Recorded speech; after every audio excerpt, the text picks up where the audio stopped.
So are we good to go? Call to order? Yeah, go ahead, Mike.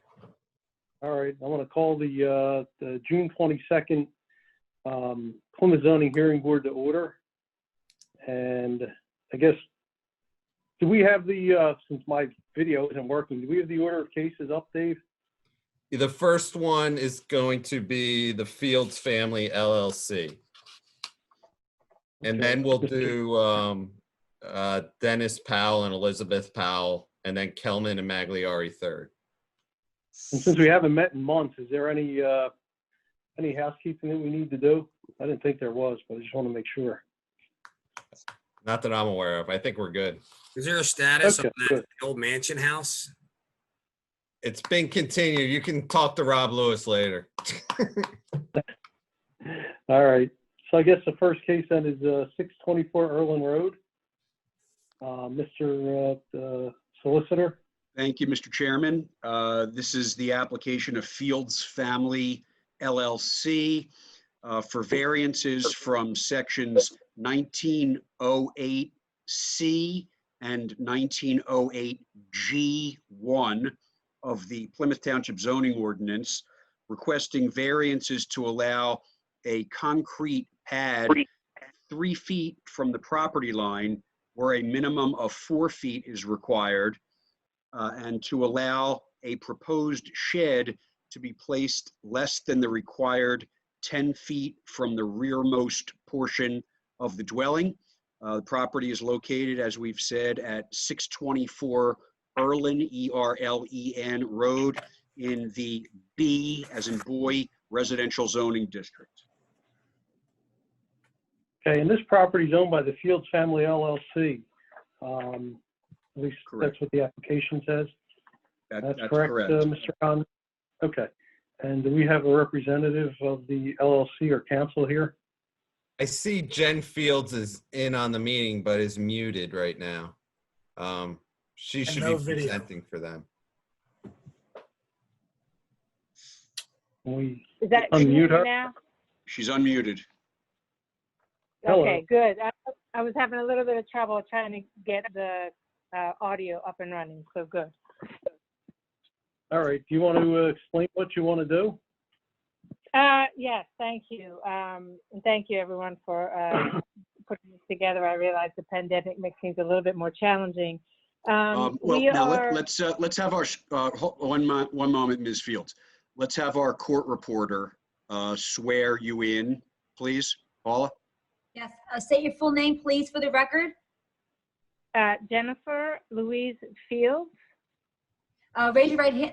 Raise your right hand, ma'am, so I may swear you in. Do you solemnly swear or affirm the testimony you're about to give in this matter is the truth, the whole truth, and nothing but the truth, so help you God?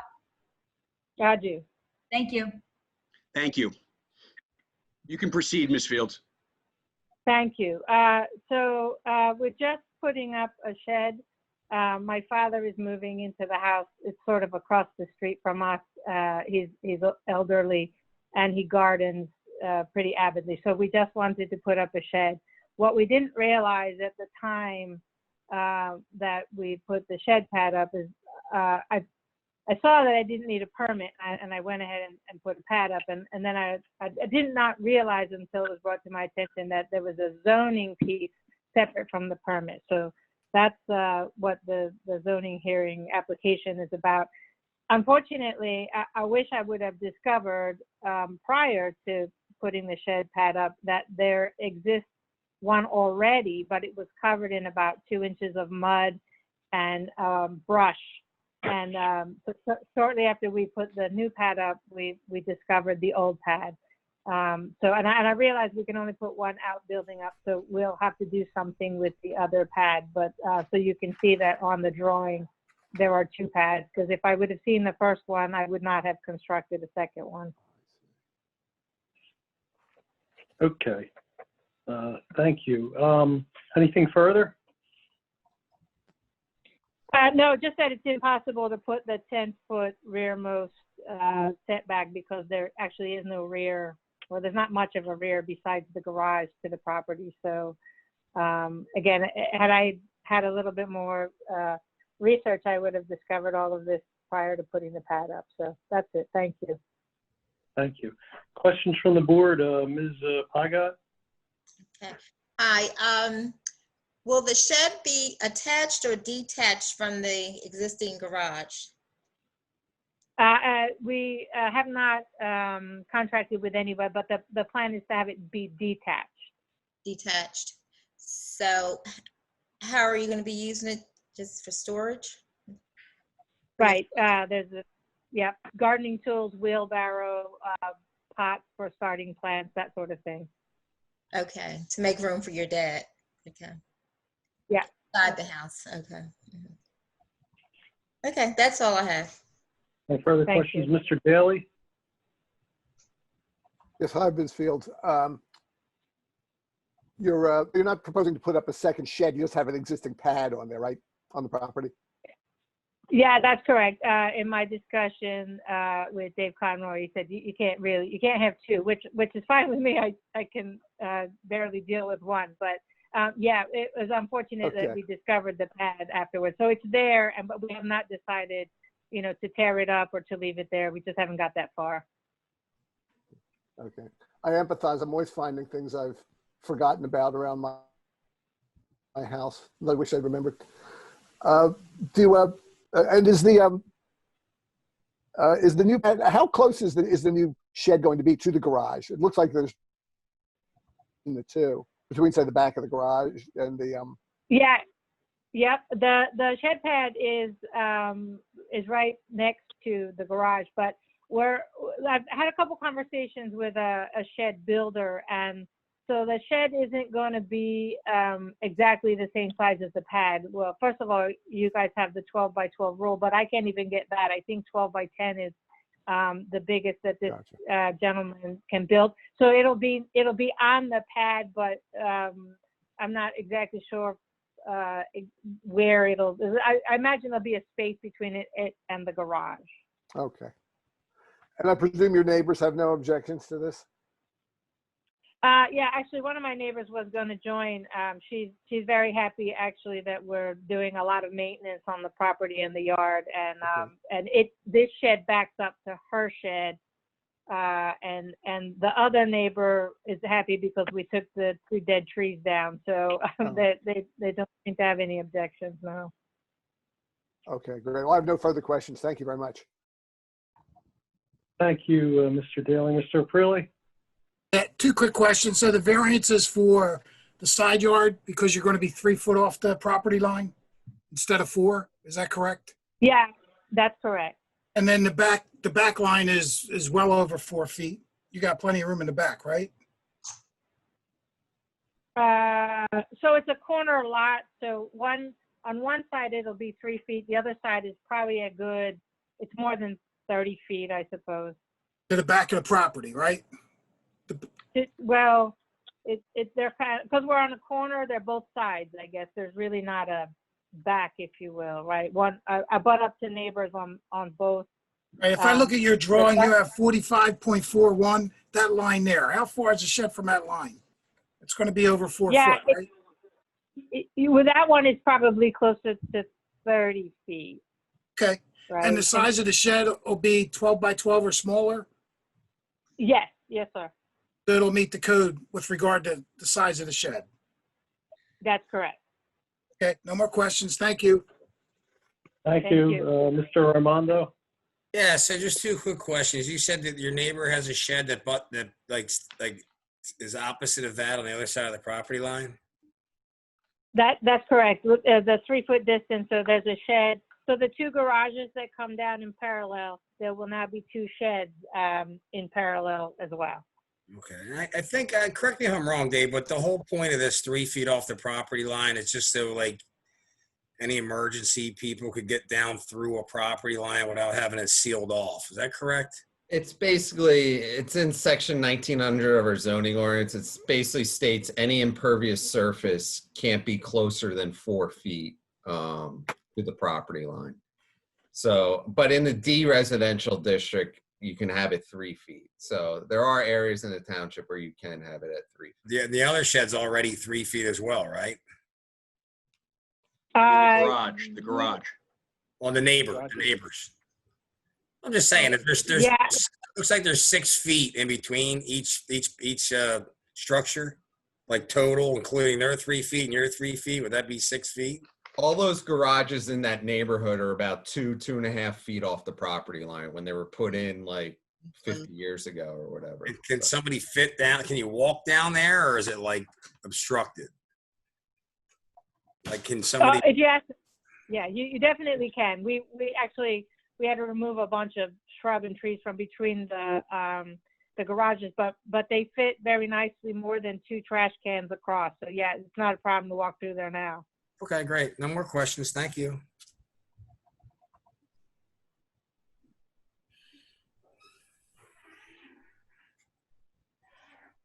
Mike's muted.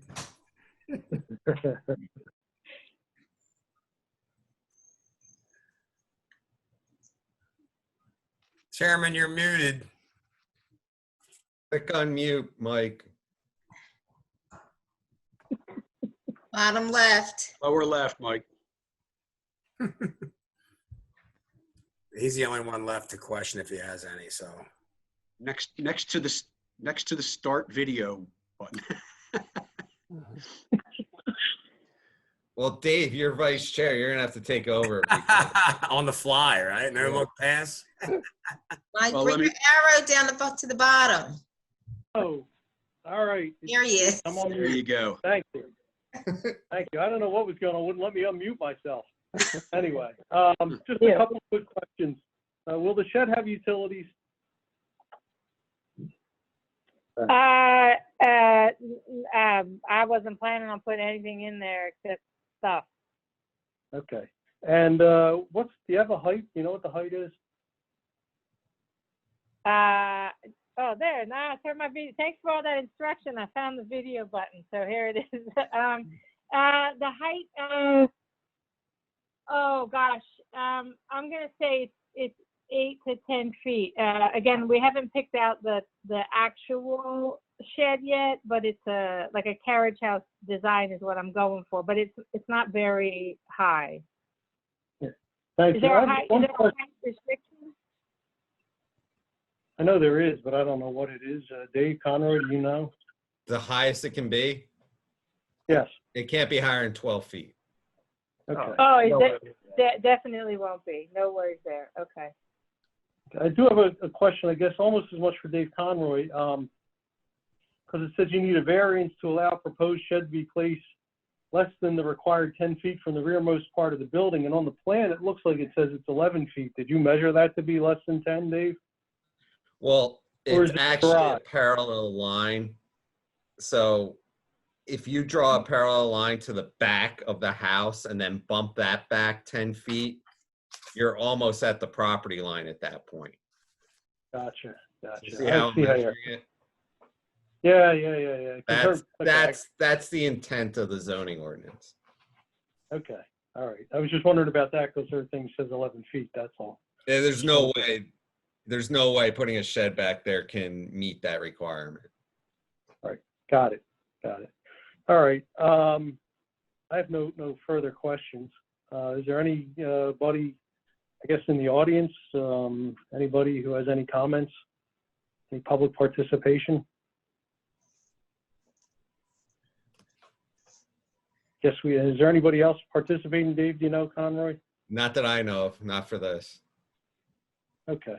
I guess then, and there's no further comments from you, Dave, or Mr. Sander?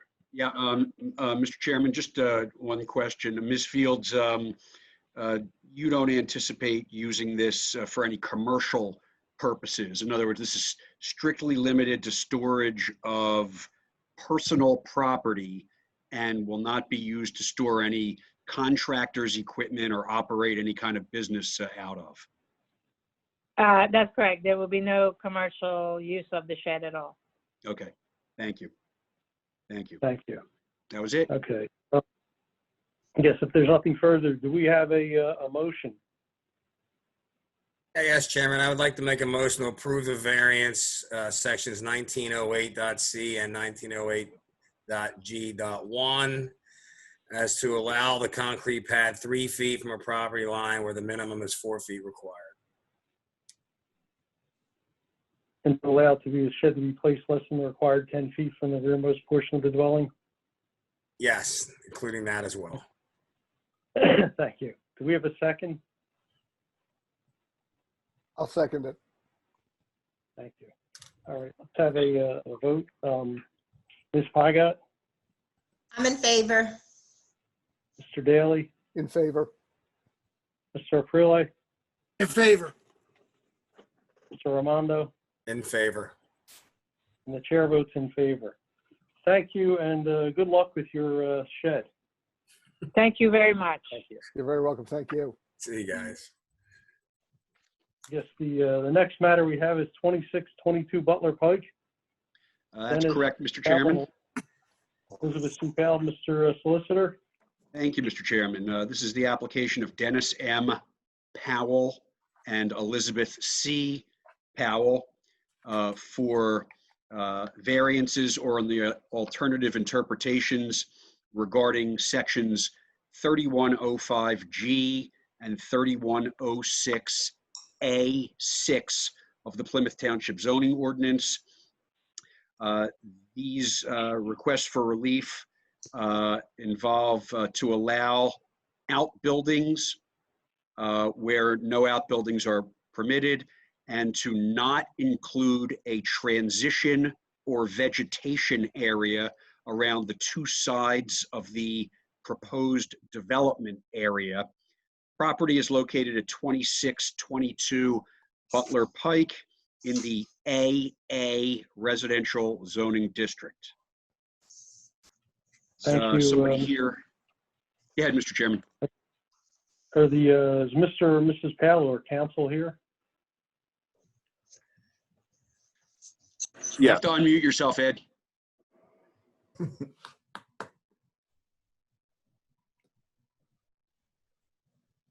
Brandon, is Ed able to unmute himself? Ed Hughes? HKO? Yes, HKO. Yeah, I am. I'm sorry about that. Ed, can you, there he is. All right, there you go. Good evening, Ed Hughes. I'm an attorney. I represent the applicants who own the property as identified by Dave. It's 11.64 acres, zone AA residential, which allows single-family homes on 1 acre lots. Development area, which would be 7 acres, allowing 7 single-family lots, which would not require a transition area or any prohibition against outbuilding. The applicant has been talking to the township about this development of this property for many years. And we've gotten to the point where we've received cluster development overlay approval from Plymouth Council last month to allow the cluster development overlay, which would allow us to develop 7 single-family lots on the property. So we could develop townhouses or twin homes. We're going with 6 new single-family detached homes on 6 new lots, with 1 lot remaining to contain the existing improvements on Dennis's property, or a carriage house, a residence, and numerous outbuildings, because the property was currently used and previously used as a horse farm. So there's barns and other farm type outbuildings, which we'd like to retain. The lot on which Dennis's property, house will be located is about 6+ acres. It's going to include a conservation area that will protect the neighboring Elkins Weather or Park property from any encroachment by any development. And that was all part of the cluster development overlay approval by Plymouth Town. I have 3 witnesses this evening: Dennis Powell, Tom Barton, and Zach Sheeran, property owner, the land planner, and our engineer.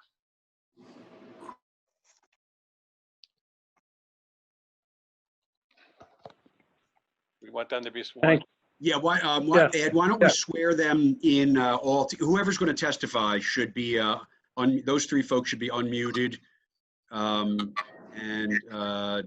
sworn in by our court reporter, please. What are the names of?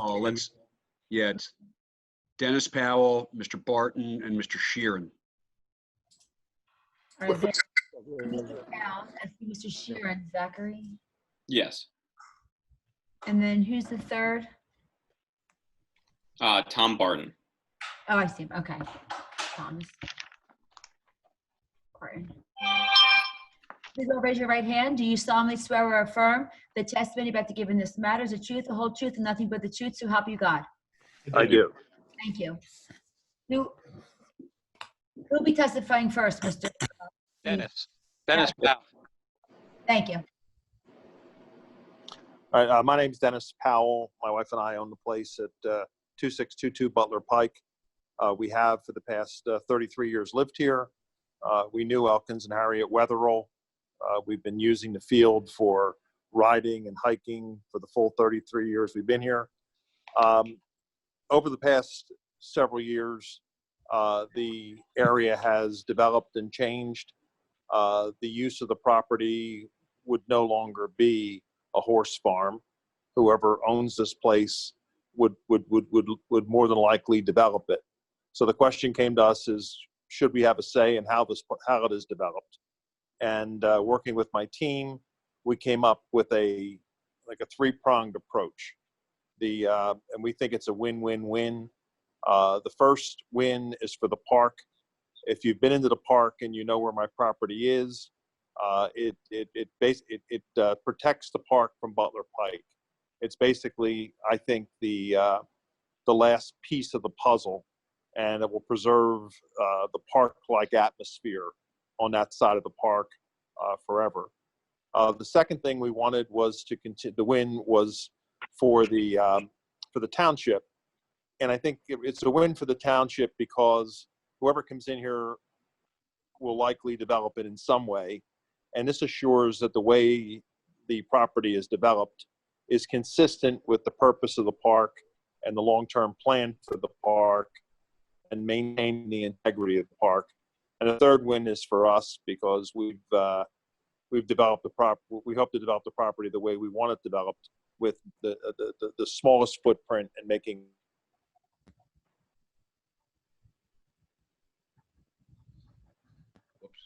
and sort of completes the whole plan. And Dennis, your ownership of the property is set forth on Exhibit A1, the deed. Yes. And Exhibit A2 is an aerial photograph showing the existing condition of your property and its location, in Yes. proximity to the park and Butler Pike and the Turnpike. Yes. And you had your engineer and land planner prepare an existing features plan for the property. That's Yes. Exhibit A3. And also a conditional use cluster development sketch plan, which shows the proposed development of the property with the 7 lots and the 6 new single-family detached lots. Yes. And part of the approval we just received from council is your requirement to enter into a conservation easement to protect the 2.44 acres that is adjacent to the Elkins Wetherell Park.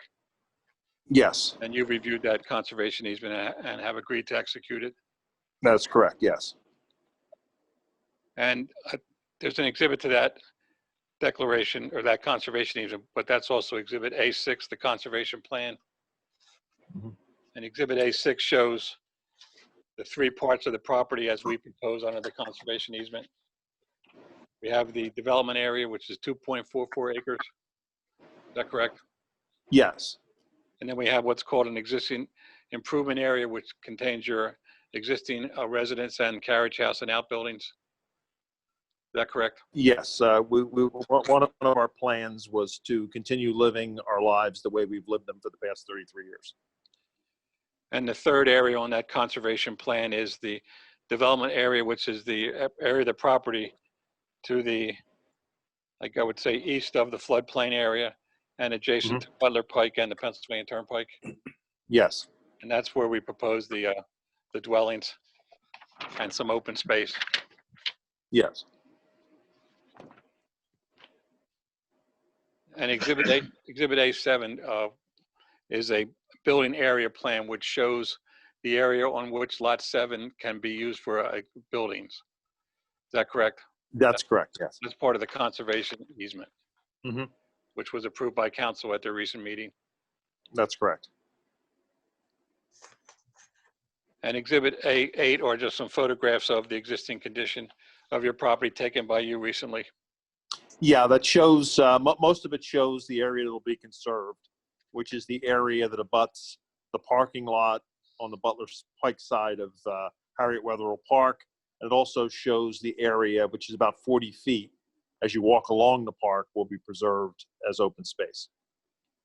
And this development plan that you came up with regarding the cluster overlay was recommended for approval by the Montgomery County Planning Commission, as well as Yes, the Township Planning Agency, yes, and has also received approval from council. that's correct. And council was aware of the 2 variances we need in order to implement the project. That's correct. And they were not opposed to our request for those variances. That's correct. Thank you. That's all I have of this witness. Thank you, Mr. Hughes. Why don't you have your other 2 witnesses, and then we'll see if there's any questions from the board. Okay, Tom Barton is my next witness.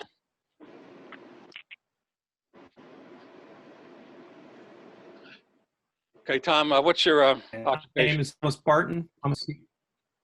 I'm an architect and planner, been registered in the state of Pennsylvania since 1982. And you have your resume attached to this list of our exhibits as Exhibit A9? I do. I'd offer the witness as a qualified architect and a land planner. I have Or no any objection. objection or questions of Mr. Barton based on his experience and curriculum vitae? Seeing I have none, none. Mr. Chairman, I recommend that Mr. Barton be accepted as an expert in architecture. Will do. Thank you, Mr. Sander. Tom, you heard Dennis's description of the property. Yes, I did. You agree with that? Yes, I do. And you briefly outline what our development proposal was under this cluster. Yes, just briefly, what we did was we looked at the existing zoning that was in place, and also had the goal of trying to provide a buffer between any development, excuse me, I should back up. We looked at the existing zoning. We did a study to determine that we could get 7 fully conforming lots on the property. That's the entire property. What we did was we really wanted to save and buffer open space adjacent to the park and maintain the existing structures that Dennis resides in and uses for his current horse operation. And so we looked at pulling development up into the front of the front of the site adjacent to Butler Pike, which is already, as you all know, pretty highly developed up and down the Pike. And so we looked at a variety of options, and over time, in consultation with the township and with the county, we came up with the idea of going to the cluster zoning concept, utilizing the existing underlying zoning. And so that allowed us to come up with a plan that's before you tonight and was approved by the township a few weeks ago. And that is for 6 new homes along Butler Pike, and then the existing structures to be maintained, and then a conservation easement across the back of the site. And again, everybody felt that this was an appropriate intensity of development and consistent with best practices, and would be a real asset to the community and to the park. There is a provision in the zoning code under the cluster development overlay that says no outbuildings shall be permitted. That's correct. And we propose to retain the outbuildings that are on lot number 7, where Dennis's house and outbuildings are currently located. Is that correct, Tom? That would be the only outbuildings that would be retained, would be on the site at all, and we'd retain the ones that are existing. But the prohibition of outbuildings would remain in effect for the 6 new single-family homes. Right, that's what I'm. So there won't be any outbuildings on that property, on those 6 lots. That is correct. That is correct. There's also a provision in the cluster development overlay district that calls for a transition or vegetation area around the perimeter of the entire site? Right, there is, and we are looking for relief there in strategic areas along Butler Pike. But under the AA underline zoning, there is no transition area required. That is correct. So by going with the cluster, we're providing a transition area for approximately 65% of the perimeter of the property, Yes, except for the area where the new homes will be constructed. Is that correct? that's correct. And there's only a certain amount of area between Butler Pike and the Turnpike back to the floodplain line of the stream that runs through the center of the property. Yeah, we're constrained along those frontages. So we wouldn't be able to create the transition area in that area, as well as have the setbacks for the houses and be able to develop the property with the 6 new homes. That is correct. I think the buffer areas that were described in the ordinance are really in anticipation of a higher density development, increasing the intensity of the development, which we're not effectively doing because we're maintaining the existing underlying zoning. Unlike some of the other cluster developments in the township, we're going with the single family detached homes, not townhouses or twin homes. Right. All the other cluster developments in the township are attached housing. In your opinion, is this an appropriate development scheme for this property? Yes. And it does serve to protect the township's interest with regard to Elkins Weatherall Park? Yes, I believe so. Thank you. That's all I have. Thank you. Do you have a third witness, Mr. Hughes? I do. Zach Sheeran. Zachary E. Sheeran. I've been a professional engineer in the state of Pennsylvania since 2014, and was called on to help develop the sketch plan, zoning plan, basically all the plans associated with this development thus far. And do you agree with the description of the property so far as from our previous witnesses? I do. And did you prepare the some of the exhibits, including the existing features plan, conditional use development sketch, and conservation plan and building area plan? Yes.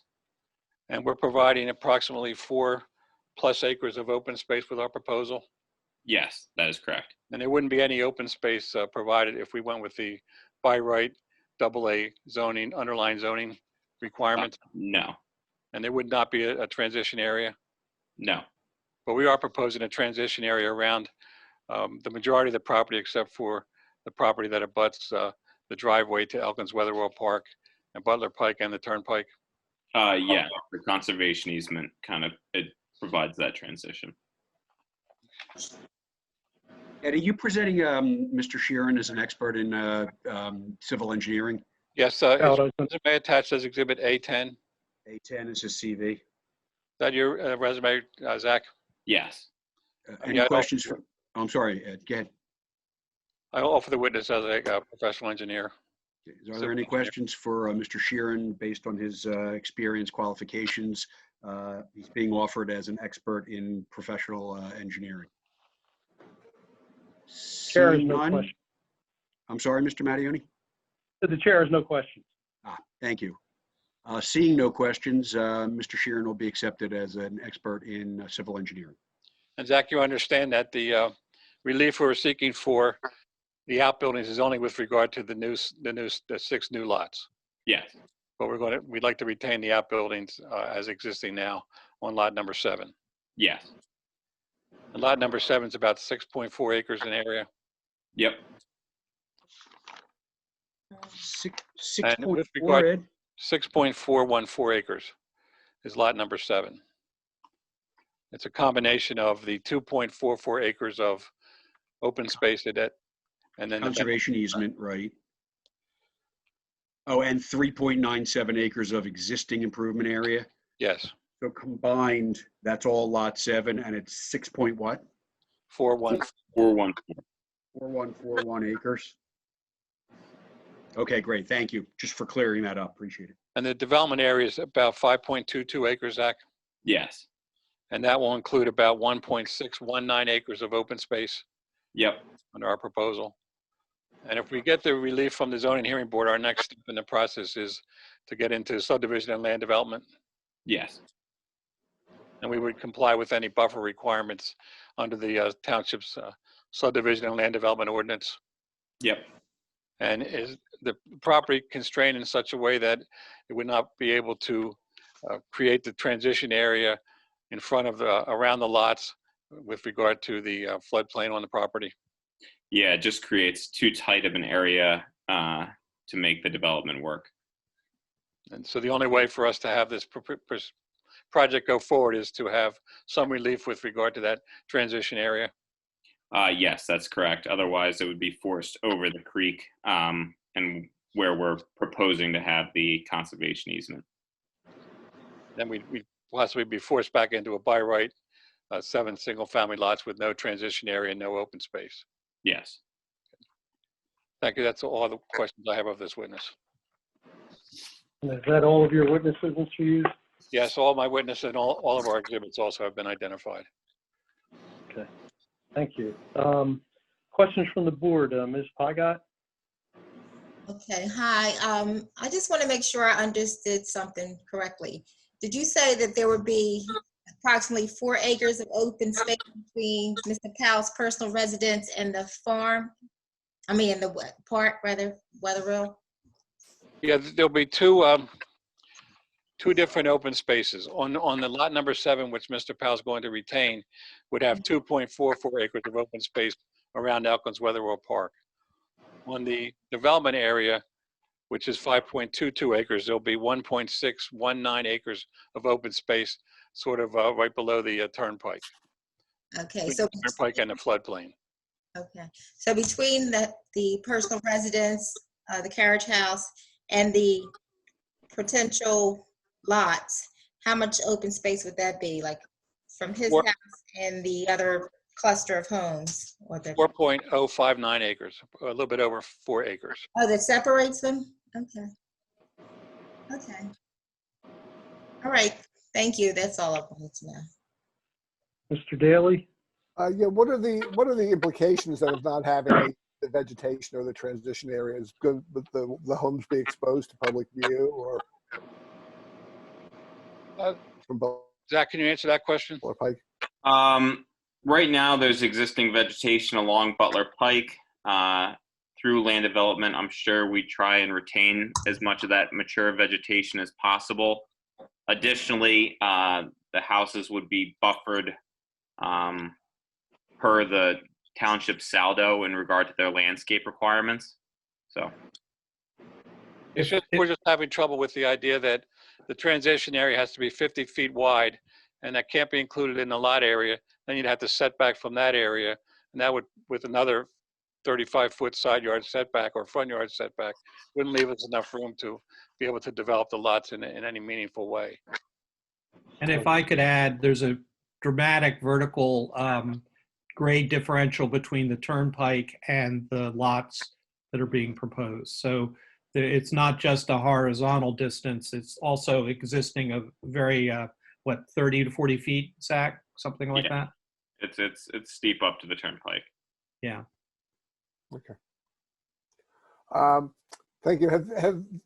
Has anyone had any objection to this development? Any neighbors or any other parties? Well, there's only, we really have no neighbors. The park is on one side, the turnpike is on the other side. Park's on 2 sides, actually. I think there's one neighbor abuts our property. We've talked to him, and he's they're on board with the project. Okay. All right. Thank you, Mr. Powell. Appreciate it. Those are all the questions I have. Mr. Aprile? Thank you, Mr. Chairman. Just a couple of quick questions for clarification. How many outbuildings are there besides the carriage house? You have the primary residence, the carriage home, and then how many outbuildings? Well, there's what's called a dollhouse. There's a corn crib. There's a shed where we keep like tractors and stuff. And then there's the main barn, and then there's the stalls. The main barn and stalls are like one building. The shed where we keep our tractors and stuff is right beside it. The corn crib's right beside that, and the dollhouse sort of sits in the on the lawn. It's very small. It's not used, but it's an outbuilding. You also have a garage with a carriage house above. Carriage house, yeah. And those improvements, the existing improvements are shown on the existing features plan and also on the other plans that are part of the package, including A3 and A4. Yep, I got him, Ed. I just wanted a little bit of clarification. How many, you could have residents in the main house, in the carriage house, and in the dollhouse, 3 different residences? No. The dollhouse is, it's used for pool equipment. Okay. It's like a little, I guess people, it was here when we got here. I guess the owner thought it was kind of cute, but it was where the pool lines were kept and the pool materials over the winter. It's this little storage thing. It's built into a hill. Okay. So I guess you could reside in your primary residence and in the carriage house, right? Yeah. And are the other outhouses still in use? Is the stables used? Are there horses? Yeah, on we have 2 old horses. We're keeping them. They've been with us for many years. They're just basically they're pets. They don't. There's no competition there. Okay. And they reside in the barn. So it's all private use. All that. Yeah. There's nothing. They're not even ridden right now. Okay, that's all I have. I mean, I think it looks like a great development. Looks really nice. Mm-hmm. Thank you. Thank you. Mr. Armando? Is he on mute? Yes. I unmuted him. Yeah, thanks. Mr. You guys did a great job explaining it. I'd like to say for the record, I'm glad they're not going to be townhouses. I think, as far as development goes, this is probably the best choice, and it seems like it'll keep the character of the land as best we can, and I wish you the best of luck with it. It's refreshing not to have to fight over townhouses. So, no, good luck. No questions. Thank you. The chair just has one quick question, just to clarify, make sure I understand this. You're going to continue with a couple of horses, but they'll just be personal use. This is not going to remain any kind of a commercial farm? Oh, no. That's they'll be here until a horse will live about 25, maybe 30 years, and Right. both horses are north of 20, so they'll be here as long as we're here, and they're just, my wife enjoys taking care of them, and they're more or less pets. Okay, understood. There used to be a lot of riding in Plymouth Township, not anymore. But I mean, it's when we got here 33 years ago, there was a vibrant riding community within a mile or 2 of the house, and that doesn't exist anymore. Yeah. So what are you saying, Dennis? They're not as old as people from the class of 71? No. Our class, we're like 2 horses away. Yeah. That's all I have. You're on mute again. I am?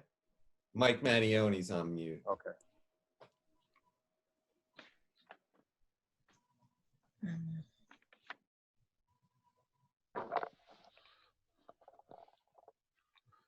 And so is our vice chair too. So who's next in line? Really? You are. It's funny. It won't let you unmute unless you give me the option. But can you unmute Mike or? Yeah, Brandon, can you unmute? Yeah, Mike? I unmuted him, but I think he has to accept it. Oh, he's actually connecting the video now. Okay. Wait, he's actually, Oh, there you are, Mike. we're actually seeing him for the first time. That's still, I really exist. Anyway, I have a couple of questions, and I apologize for that. So I guess we have to see, is there anybody from the public who has any questions? And Mr. Sander, do you have any questions? No questions, Mr. Chairman. Thank you. Mr. Conroy, anything? No, they don't need to hear from me anymore. All right, thank you. I guess since that's the case, do we have any motion from the board? Yeah, Mr. Chair, I'd like to make a motion that we approve the variance request from section 3105.g and 3106.a.6 to allow an alternate interpretation as requested to allow the outbuildings and to not include a transition or vegetation area around two sides of proposed development area. And do we have a second? Are we approving the interpretation or the variances? The variances? Well, how is it going to be presented? I approve the request. You guys can help me with the interpretation. Well, I would suggest that since we're not exactly sure what the interpretations are, that the variances be granted from those two sections of the zoning ordinance. I agree with that, Mr. Sander. Sounds good to me. I would make a motion to follow that thought line. And do we have a second on the motion?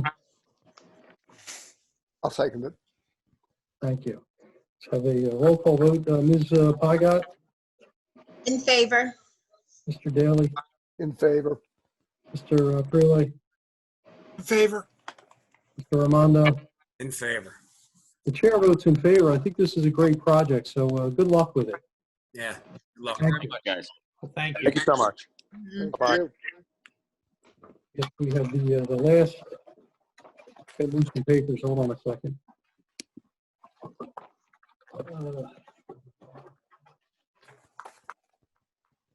The last matter is 2070 Butler Pike.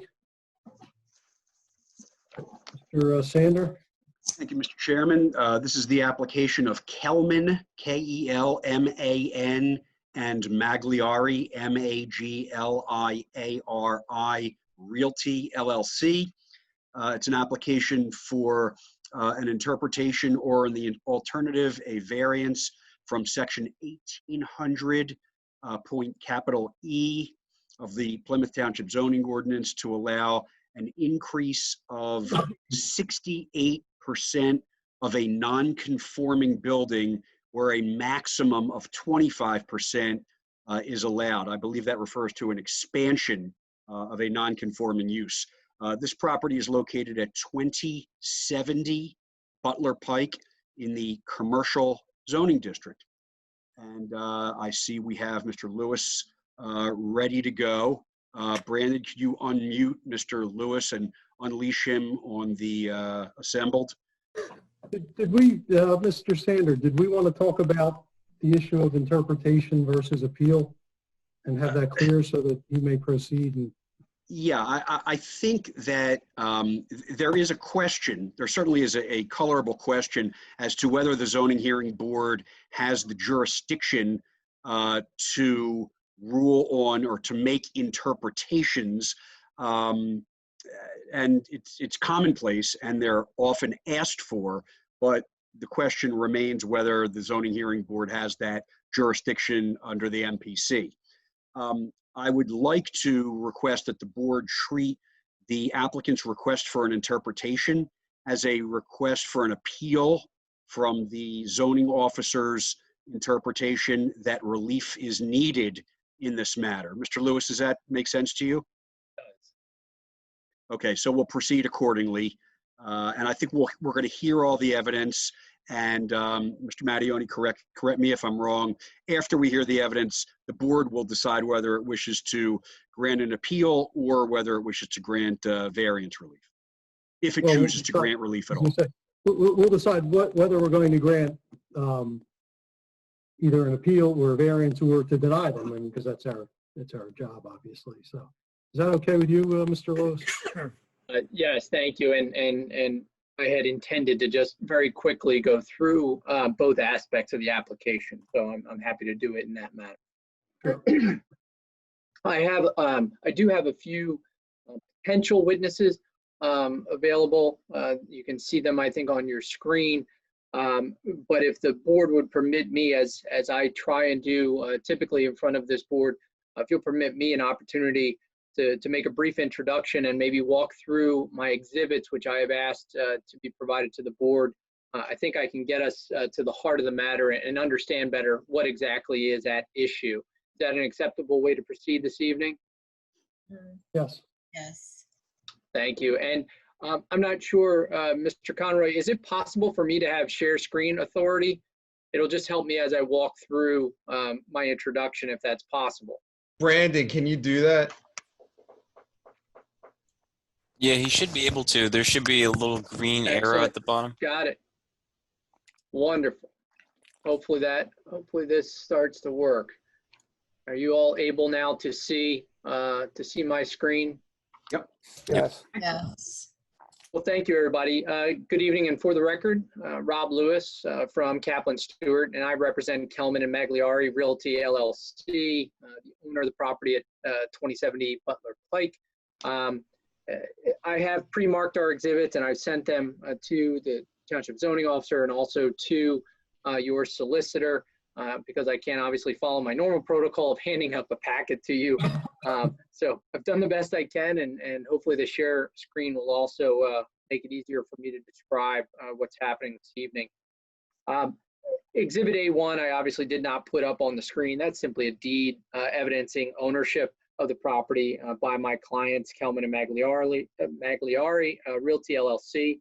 What I have on the screen now, I have marked as A2, and it's simply a Google aerial image showing where the property is located along Ridge Pike. For those not familiar with this location, we're really not that far from the intersection of Butler and Ridge. The property is bordered here to the northeast by another commercial building. It's actually used for an insurance agency. And this is really the side, to the extent any adjoining property is affected, this is the side of that would be affected by this application. I've now switched, hopefully that has switched for you as well. This is applicant's exhibit A3. This is an existing conditions plan that was prepared by Marathon Engineering, dated August 16th, 2019.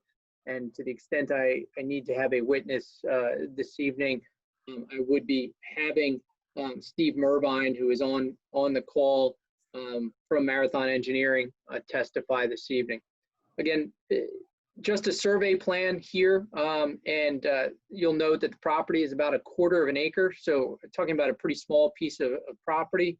It's located in the C commercial zoning district, and it's improved with a 2-story converted residence. I think there are a number of these converted residences along Butler Pike and actually elsewhere, certainly within Plymouth Township. I've done a few other offices of this nature in the past. Also identified on this existing conditions plan is the fact that this existing building is presently non-conforming with respect to the side yard setback. That is over generally in this, well, actually the entirety of the building, but over in this general location here. And that again is the northeast side abutting that insurance agency we looked at in the overhead aerial. The zoning ordinance requires both an aggregate side yard, which we comply with, but then individual side yards of 10 feet. In this location, the building itself is set back only 4.6 feet. That's to the actual building line itself. This bay window actually sticks out even further than the building itself and gets all the way to 3 feet from the property line. As part of the proposal that I'm about to describe, that bay window will be removed. So as you'll hear, all in all, in terms of structure, we will be getting further away from that property line. The next exhibit that I have marked as A4, this is a Google Street View. As I mentioned, this is an existing 2-story residence that has been converted, and it is currently occupied by Kelman and Magliari Management Company. It's used for a financial advisory firm. The use is not at issue tonight. The use is specifically permitted in the C commercial zoning district. What my clients are proposing is to renovate the entirety of their existing office, a complete renovation of the exterior of the building, reconfiguring the existing parking field, which will actually end up providing additional parking, but also to provide much improved ADA accessibility. And a lot of that is being done through a modest 2-story addition to the rear of the property. That addition totals 1,100 square feet, rather about 550 feet per story. Applicant's Exhibit A5, which I have up on the screen now, is the site plan, which has been prepared by Marathon Engineering. This is dated October 20, 2019, last revised April 14, 2020. So why are we here? When we filed our application, we had been advised that we required relief actually from 2 provisions of the Plymouth Township zoning ordinance. The first was with respect to the required number of off-street parking spaces. And then the second was with respect to the location or size of this proposed addition. I'm happy to report to the board that after providing some additional detail and information to the township, your zoning officer did conclude on May 6th, 2020, that we comply with the off-street parking requirements. So we are actually, as I mentioned, increasing the parking here from 9 spaces to 12. That means I am able, and I do hereby withdraw our request for a variance from 1700.D.4. I don't actually, Dave, I'm not sure that was even advertised, but it was originally in the application. So I wanted to make sure that I put on the record that it was officially withdrawn. I do not believe it was advertised, Rob. Great, thank you. So what we're left with really relates to the side yard setback and the ordinance provisions regarding lawful non-conforming structures. And as you heard your solicitor describe, our application this evening comes to you really in the form of alternatives. One would be an appeal from the determination that we are required to seek relief. And then the other would be simply to, in the alternative, would be to seek a variance. If I can, I'll try and set the table for these 2 alternative requests. As I mentioned, the building itself is existing. It's a lawful nonconformity with respect to this side yard and this location. As I also mentioned, the building is presently 4.6 feet from the property line where the ordinance requires 10 feet. The proposed addition, as you can see on this plan, will be no closer to the property line than the existing building. It will continue on that exact same line at 4.6 feet and extend approximately 22 feet towards the rear of the property. Our application first requests that the board conclude that this extension of that existing lawful nonconformity is permitted in accordance with Pennsylvania nonconforming use law, which I submit to the board provides that a property owner has the right to extend a nonconforming structure so long as that extension does not increase the extent of the deviation from the ordinance and then complies with all other area and bulk requirements. I'm sure your solicitor can provide you more advice on that legal conclusion. I will not spend all of your time making my legal argument to the board this evening. You have quite the adept solicitor to advise you on nonconforming use law and how that may apply here.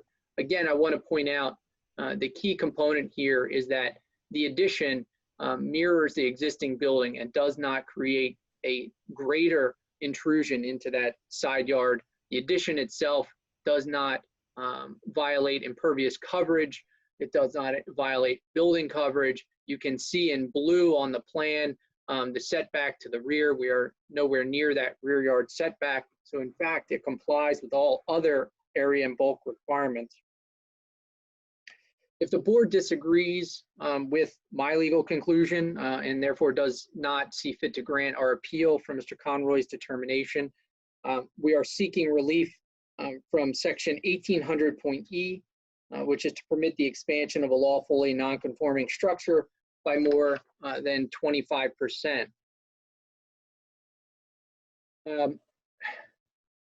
So if I can just very briefly describe 1800.E, because I think it'll help you understand.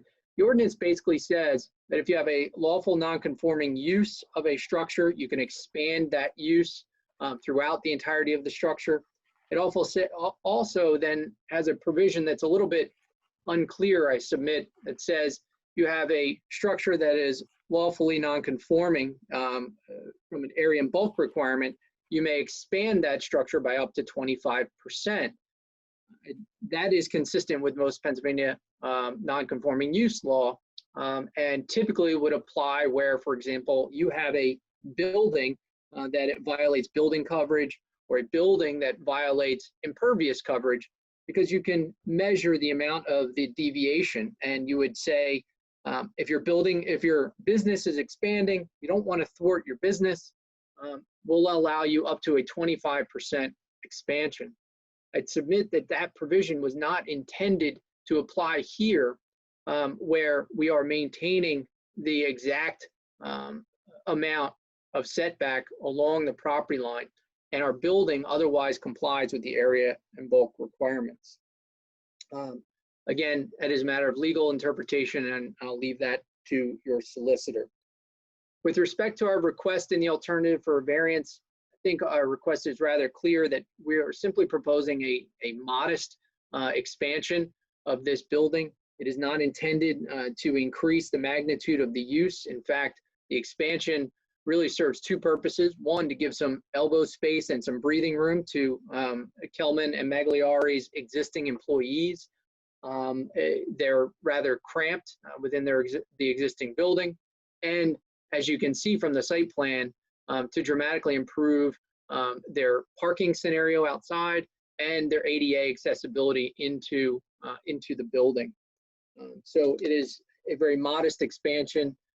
It does not detrimentally impact any of the adjoining properties. As you can see, the only residential neighbors are to the rear.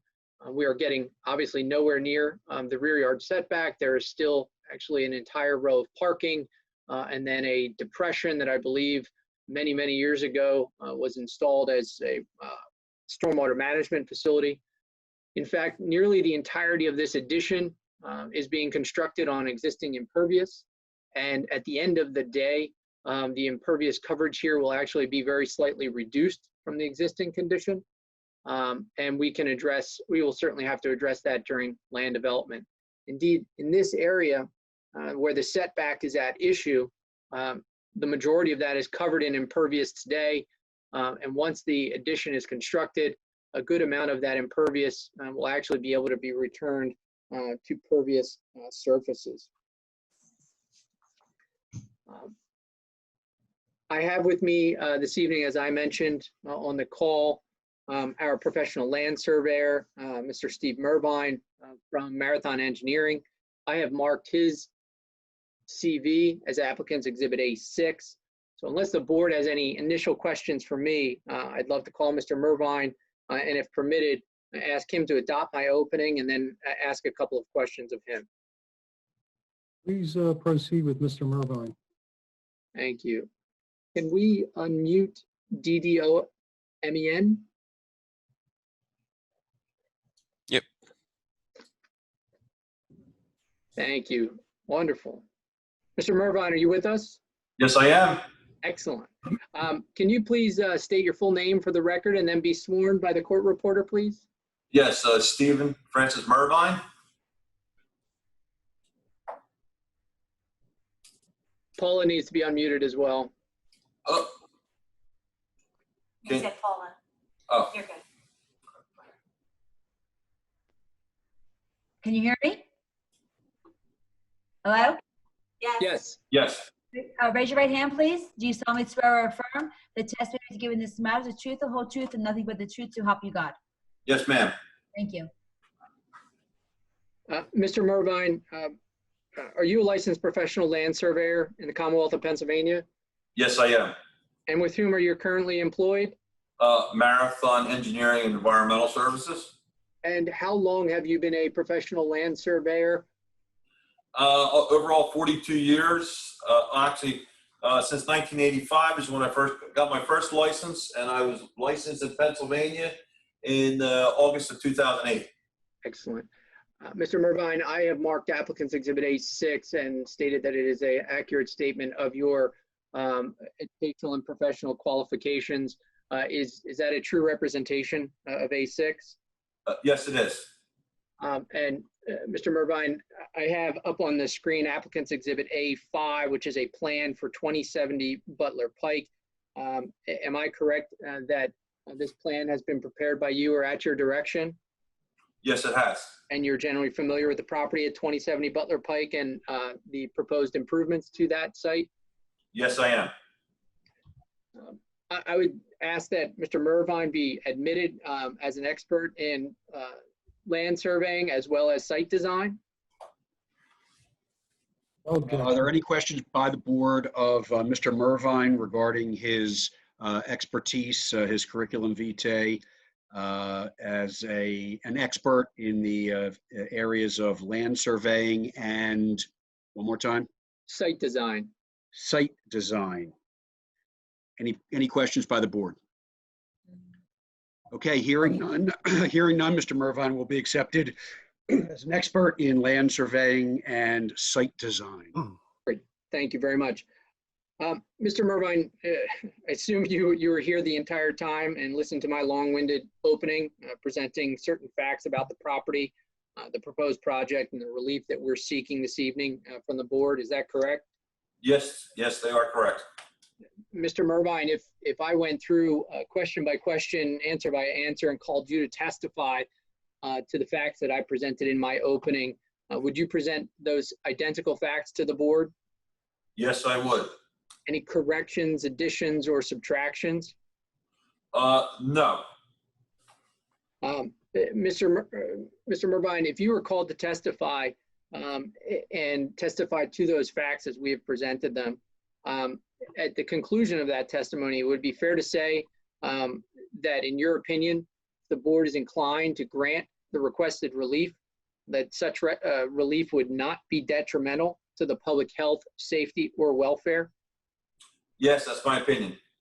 And Mr. Mervine, I think most importantly today, am I correct that as depicted on applicant's exhibit A5, the site plan, the proposed addition will not encroach into the side yard any further than the existing building?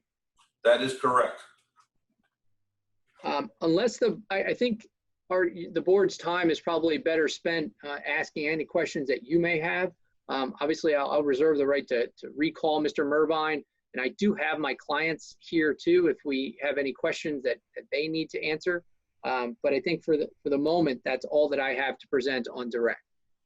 Would you like to have one of your clients adopt your statements as their testimony, Mr. Lewis? I would love to. That'd be wonderful. Can I have Mr. Kelman unmuted? Yep. Mr. Kelman, are you now with us? Yes, I am. Welcome. Can you be sworn in, please, by the court reporter? State your full name, please, for the record. Eric Kelman. Raise your right hand, please, sir. Do you solemnly swear or affirm the testimony you're about to give in this matter is the truth, the whole truth, and nothing but the truth, so help you God? I do. Thank you. Mr. Kelman, am I correct that you are one of the principals of Kelman and Magliari Realty LLC and have an interest in that entity? Yes, you are. And as such, you have the ability to make representations to this board on behalf of Kelman and Magliari? I do. And I assume, as with Mr. Mervine, you were here for my long-winded opening this evening. I was. Mr. Kelman, I made various representations of fact about both your business as well as your proposal for the rehabilitation and expansion of the property located at 2070 Butler Pike. If I called you to testify to each of those facts, would you testify to those facts as I presented them to the board this evening? Yes, I would. Any additions, subtractions, or corrections? No, sir. Thank you. You're welcome. Thank you. Actually, one, if I can, Mr. Mattioni, one more. Just, Mr. Kelman, you're obviously very familiar with the property and the surrounding properties. In your opinion, if the board were inclined to grant the relief we're requesting this evening, do you think that relief would have any detrimental impact on the appropriate use or enjoyment of surrounding properties? I do not. Would it have any detrimental impact on the public health, safety, or welfare? No, sir. Thank you very much. That's all I have for Mr. Kelman. Thank you, Mr. Lewis. And is that all you have in terms of witnesses? That is. At this time? Thank you. Okay. Let me ask the board for questions. Ms. Pygott. Hi, I just have one question. Did you say that it was your intent for the entire building with the proposed addition to be used as the realty office for Kalman and Magliari? Yes, it's not a realty office. It's a financial advisory firm, but yes, it occupied by a related entity of Kalman and Magliari. Oh, it's a financial, okay. And both the first and second floor for the entire building is going to be used by that office? That's correct. Okay. All right, thank you. I have no other questions. Mr. Daly? Have the neighbors, either the Bill Weichert Allstate Agency or the residential neighbors on the other side expressed any concerns or support for this? So far, no. We've appeared before the Planning Commission. We've also appeared before Township Council. And as of yet, we received recommendation of approval from Planning Commission, and Council obviously agreed to remain neutral. And we have not, as of yet, heard any objections to the proposal. Okay, thank you. No more questions. Mr. Aprile? Thank you, Mr. Chairman. Just a couple, Mr. Lewis. Parking, you're going up to 12, and it looks like you have 11 now. Is that what it is? 9 today. We're actually increasing by 3. Okay, but you could have 2 on the side of the building, right? They're just not striped. Isn't that all you're doing with those extra spots on the side of the building?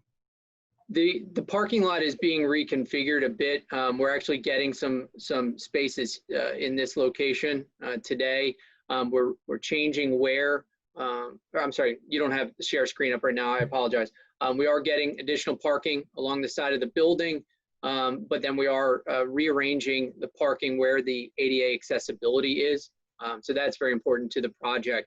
There are several grade changes with the existing building, and this proposal will allow greater ADA accessibility from the rear of the building, so that people can come and go from the building much better than they can today. Yeah, you're going to 2 ADAs, right, in the back? Is it going to go to 2? It's at 1 and it's going to 2? There's a single ADA space in the rear. Now, and it's still And in going the to be proposed just 1? condition. The proposed condition as well. It's just 1, okay. And then the side of the building, you're just going to put lines there and put a couple more spots, right? Isn't that where some of the increase comes from? Yes. There's no major change. It's just lining. It's A you're lot not of it is moving correct. buildings or lot lines or anything like that. Correct. And, obviously part of that is being more efficient in the use of the existing impervious surface, and improvement over existing. Okay, so spot number 5 is not ADA. Okay. And then just the only other question I have is that the property in the rear appears to have a swimming pool. I'm not sure what kind of buffer you have there, but when you put that second floor on and move it back, are people going to be looking into their swimming pool? Is there enough buffer there? Let me pull up if I can, I'll change here. So there is some existing buffer, as you can see here from the aerial. Where the addition is proposed is here. Yep. And again, there's a second floor on this already. So I don't believe that the view shed from this addition will be any different than the existing view shed. I cannot make a representation as to exactly how high those trees are, or that it's dense enough to prevent any view, but it does not materially alter the view from the way it is today. Is there any plans for additional buffer in the back? As of right now, I don't believe that we can. I believe this area that, if you can see my cursor, I believe that that is designated currently as stormwater management.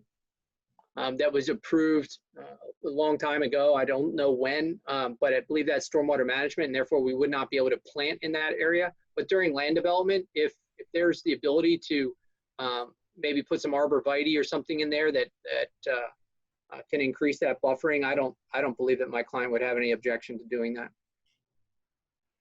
And the nonconformity is on the side where there's a driveway. It's not the side where the house is. It's on the other side of the driveway, correct? That's on the right side, facing the property. It's correct. It's on the right-hand side facing the commercial property, the insurance agency. Okay, no more questions. Thank you, sir. Thank you. Mr. Armando? Yeah, what a little more detail. What's there now? It looks like a storage shed, or I mean, what is that? 1 second here. I'll bring this back up. Eric, do you want to chime in here? Sure. Sure. Absolutely. I'm happy to. So they're in back of the building. That's not a storage shed. It's actually the handicap ramp. Oh. So it's a giant ramp that, so you come up on the side all the way close to where that small fence is near the insurance agent. And then they have to go up and around just to get into the back of the building. So that's actually one of the key things that we're trying to solve here is make it more accessible. Somebody who would come in. So that's all ramp? That is absolutely all ramp. And then over to the left a little bit, literally just where the door is. I mean, there's a step up. Again, it's like decking, but it's not a deck. I mean, it's all part of this ramp. And so what's the handicap accessible entrance solution going forward? How's that going to be solved? Oh, it's just going to be like a... Yep. Right. We're going to make it right there so they could come. What are they? I mean, what is it? Tell me a little bit more about that. So, and maybe Eric, can you describe the change that's being made to assist in achieving grade, or should we have Steve describe that? You should probably let Steve do that. I mean, clearly. Steve, can you describe for the board how we're making up that grade that currently exists today? Yes, the proposed two-story addition is going to be at a lower elevation. The floor will be at a lower elevation. So the back, the addition will be stepped down. So the entrance will be pretty much closer to being on grade as you come in off that parking lot. Got it. Okay, just one other question. Your interpretation or whatever, however you want to say it, as a 25% number that they originally say in the zoning code. You're saying that allows a company or a building to grow slightly, and we're just asking to grow more here. Is that? No, my request for the interpretation is that the provision doesn't actually really apply in this scenario. In my experience and reading of the case law, that intention for what's called the natural expansion doctrine would be, for example, if we were at the maximum allowed building coverage and wanted to expand, we could expand by up to 25%. But here, where the only nonconformity has to do with this side yard setback, not our overall building coverage, I don't believe that was intended to apply to this scenario. If so, I would say that it was really intended to say we could go another 25% into the side yard, but I don't think that's what it was meant to do either. Instead, we are simply maintaining that line and then complying with the remainder of the ordinance requirements. Stated another way, I think that the best way I can describe why I don't believe it was intended to apply is because of the absurd result that could happen. We all know plenty of properties, right, in Pennsylvania where an old farmhouse exists on a large piece of ground. And oftentimes that farmhouse was out front, new roadways were built. Those homes now oftentimes are non-conforming with respect to a front yard setback. If this provision was applied in that scenario, and they had a very large piece of property and somebody wanted to expand off the rear of their home, this provision says that you could only expand the home 25%, even though they might have 40 acres back there. And even though that expansion is not violating any other provisions. And that's the best way I can describe what I think our scenario here is for you. But again, I certainly believe in that legal conclusion, but I also believe that there would be a good case here, and is a good case here for the variance because of the minimal nature of the relief, because we are holding to that setback line. And quite frankly, while it would be detrimental to the project that my client is trying to do, The vast majority of what we are proposing is by right. And if you can see my cursor, this entirety of this portion of the building can be constructed by right. And so the request really has to do with whether or not we continue to mirror the existing building and have it look like a single unified structure. I got you. Thank you for the clarification. No further questions. Thank you, Mr. Armando. I just had when I was out at the site and I took some photos, the trees at the rear of the site, and they don't show on the plan the height, they look like they go up to basically the second floor of the house to the rear of us, those trees that you're pointing at, Mr. Lewis. So they look like they're about 20 to 25 feet tall. I mean, they were fairly tall. They seem mature. Photo. So they pretty much obscure the view of the pool probably from the second floor. I mean, I can't say that for certain. I wasn't out looking at it at the time, but I just have photos on my phone, and that's what it appears at least.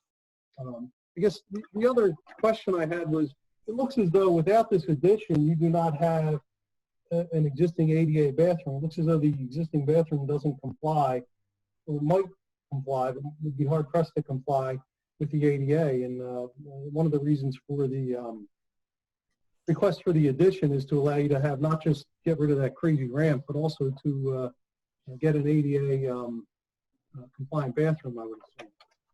There's no doubt that this request for relief and the request to expand will dramatically improve our ADA accessibility. And you can imagine, being a small firm with clients coming here, being able to present that way to potential clients and existing clients, that they're taking their needs into consideration and really being open to anybody that may want to come to them. It's important. You look disrespectful, I think, and they may very well have employees that need that as well. So providing upgraded and compliant ADA is certainly important here. Thank you. I have no further questions. Mr. Conroy, do you have any questions? I have nothing, no. Mr. Sander? No questions, Mr. Chairman. Thank you. Sorry, no questions? No questions. I apologize. I couldn't hear you. I'm sorry. Is there anybody from the public with any comments or questions? Anyone in? Yeah, there is a person, Mr. Chairman, waving she's been unmuted. All right. Could you state your name for the record, please, and your address? Sure. I'm Andrea Wagner, and my husband Kyle and daughter live in one of the adjoining or adjacent residential properties behind. And the property is located at 2061 Sierra Road.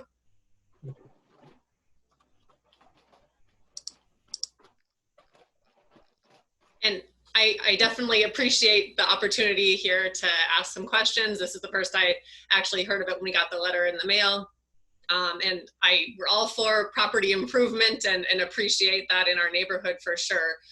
Just want to make sure that it's being done properly and not affecting our property as well. So I have a couple questions if you don't mind.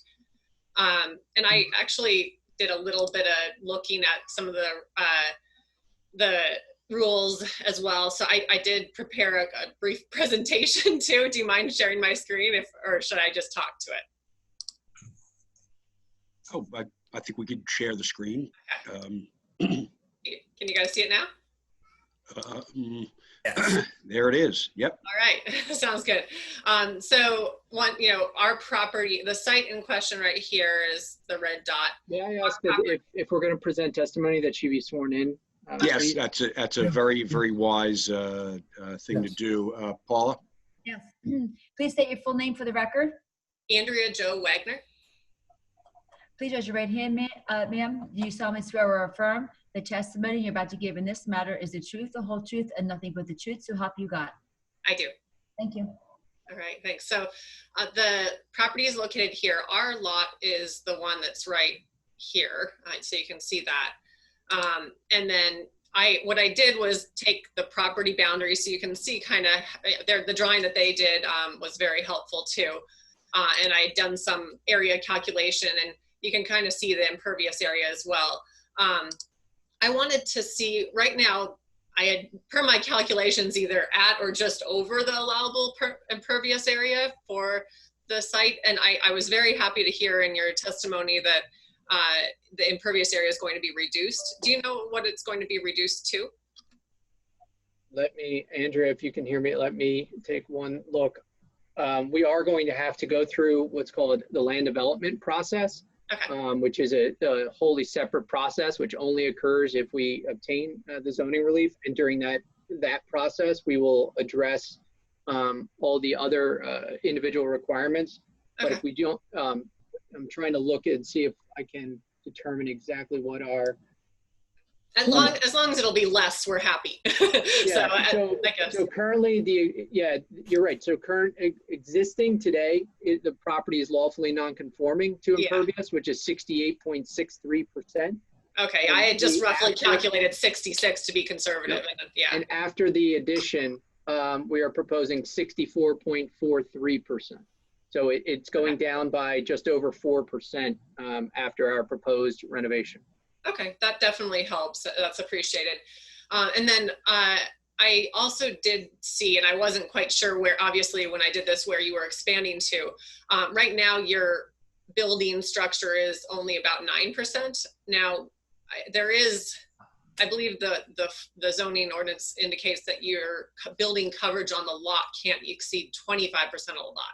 Correct. Is your addition going to make you over that 25%? Oh. No, our addition will take us to 14.42%. Okay, all right, sounds good. And then the side lots, I see that's why you need the variance, which we are not concerned because we aren't on that side.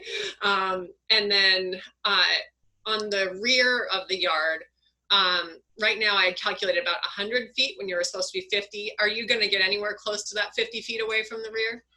We will be, today we're 100.7 feet, and we are proposing to be 80.01. Again, that parking that you see there will remain.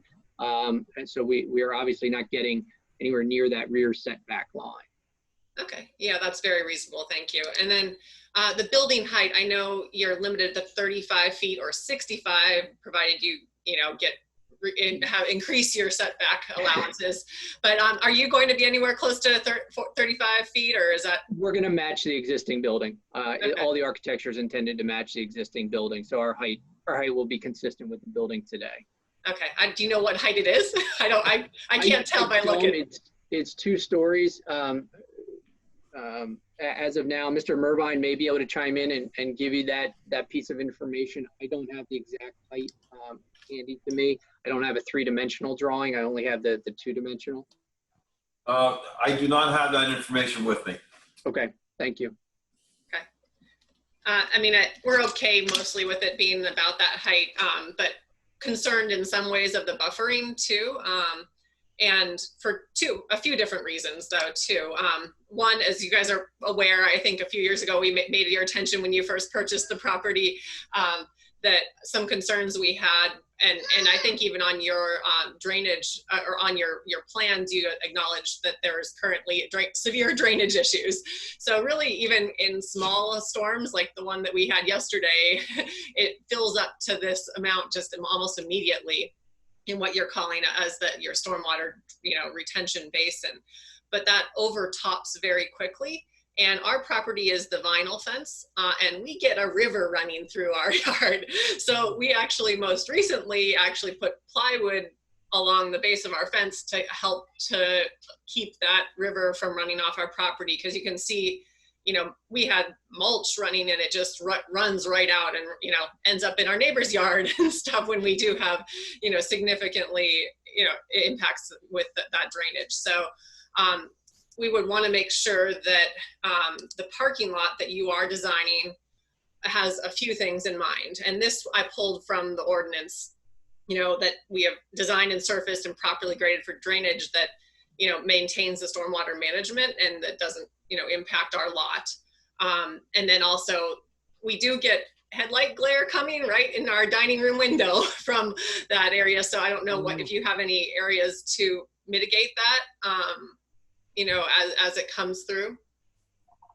So a couple of things very quickly that are important to note. One, as we talked about at the outset, we are reducing our impervious surface with this proposal. So Not that it will be noticeable, given the amount of rain that you clearly get.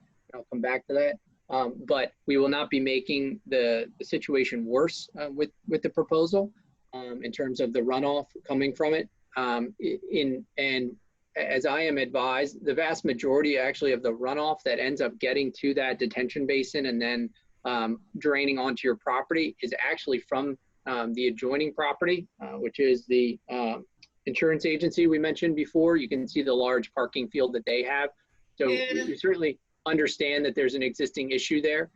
I mentioned previously also that even if we are able to obtain the relief we're seeking this evening and move forward, we do have an entire another step in this process, which is called subdivision and land development. And that's where the issues with respect to buffering, stormwater management, and things of that nature are Rob, hold on. addressed. Rob, hold on. Paula, our court reporter is saying something. Rob, can you hear Paula? She's breaking up on me. Go ahead, Paula. Yeah, you're breaking up. Yeah. Good. Paula, you're breaking up a little bit. Try to. No, it's not good.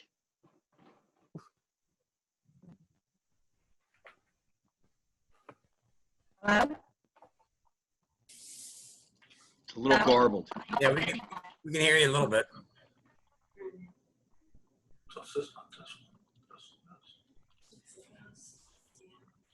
Anybody hear me? There, that's better. It's a little better.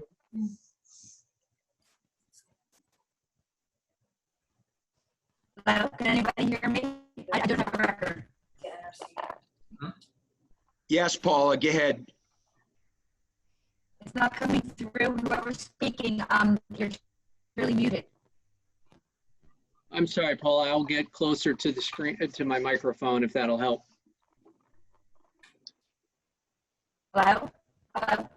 Did you Can you hear hear me? Rob's reply, Paula? Rob said he would get closer to his microphone if that helps. Sounds to me like Paula may be the one with the poor connection. Yeah. You can't hear anybody, I don't think. You can try to reconnect to the meeting. Might establish a better connection.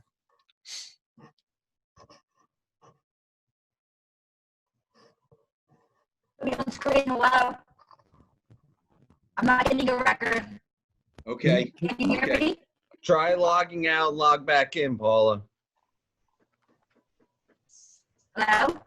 Dave Conroy, can you call Paula on her cell phone and tell her to do that, please? I mean, if you have her number, because she's not hearing you on this Zoom transmission. Yeah, let me see. And now she's on mute. Right. Yeah.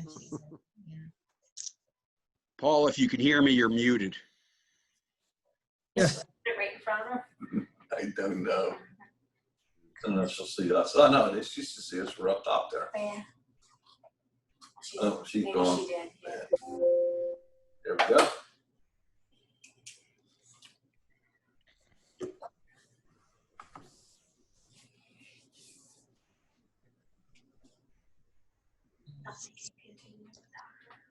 She's recording. Yeah.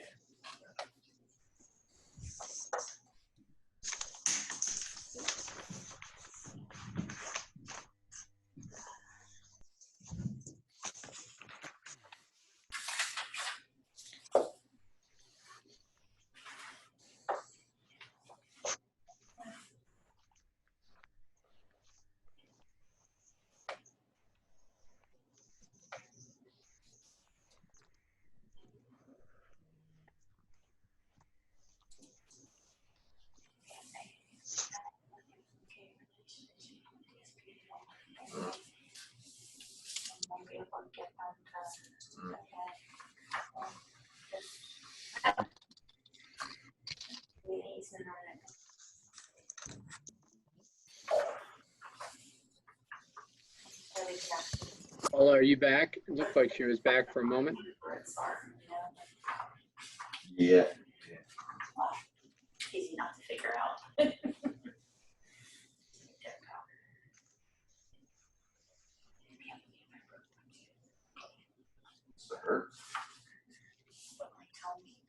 Yeah.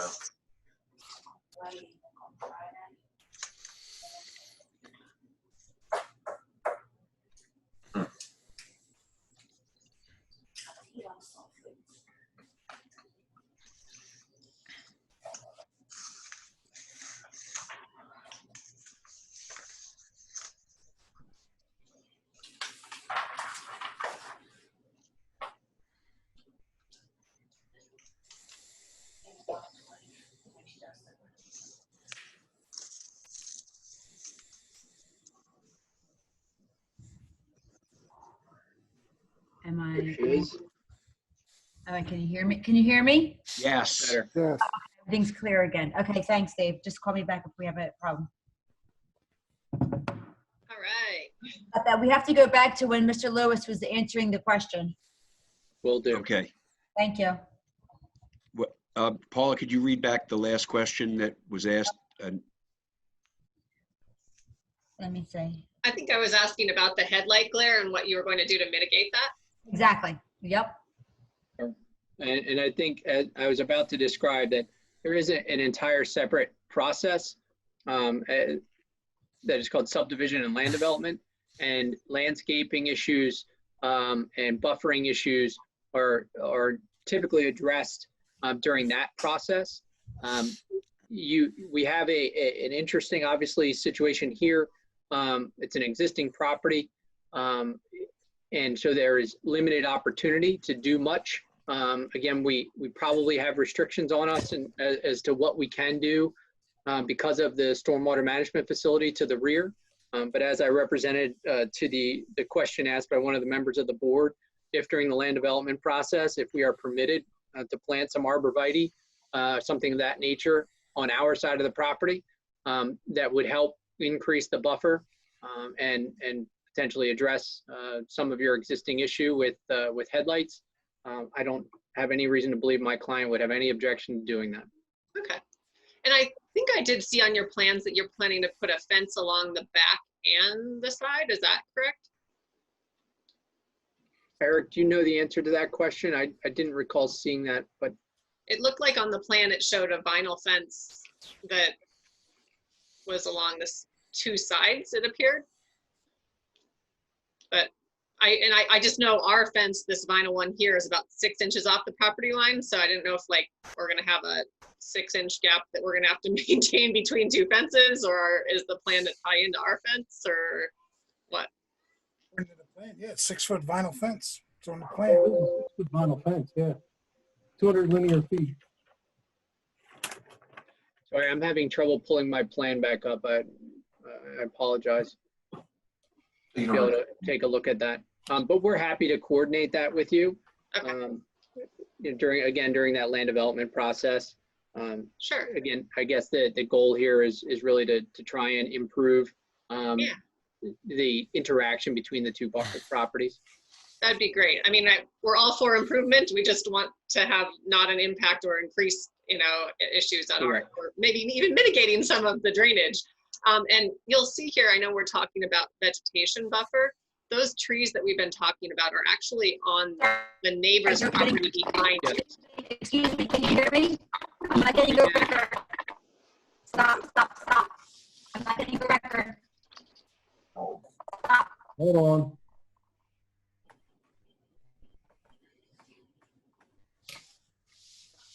Dave.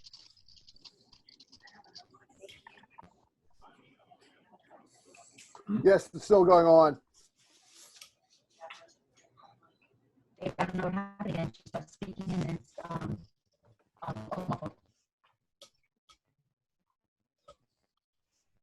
hopefully it should. Yeah,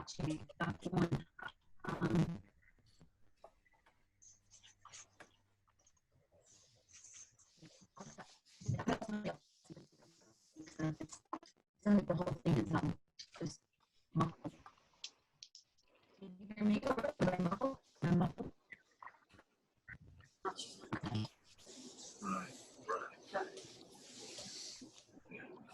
You hear crackling? They're crackling going on up in my skin right now.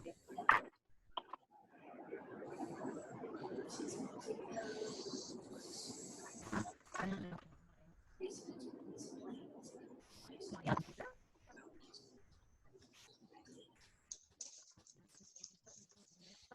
myself. Should I log back off and log back on again? Let me try it again. All right, sorry, I'll try it again. All right, bye.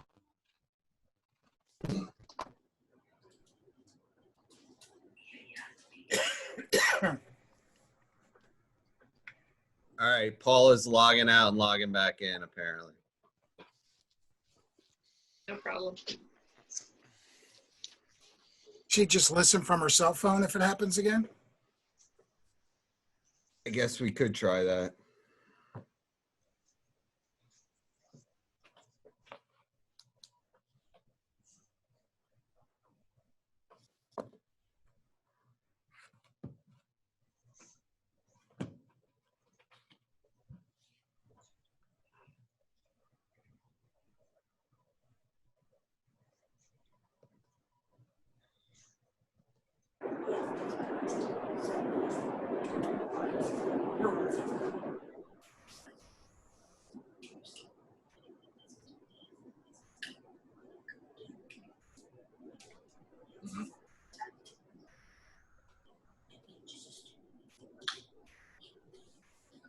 Yeah.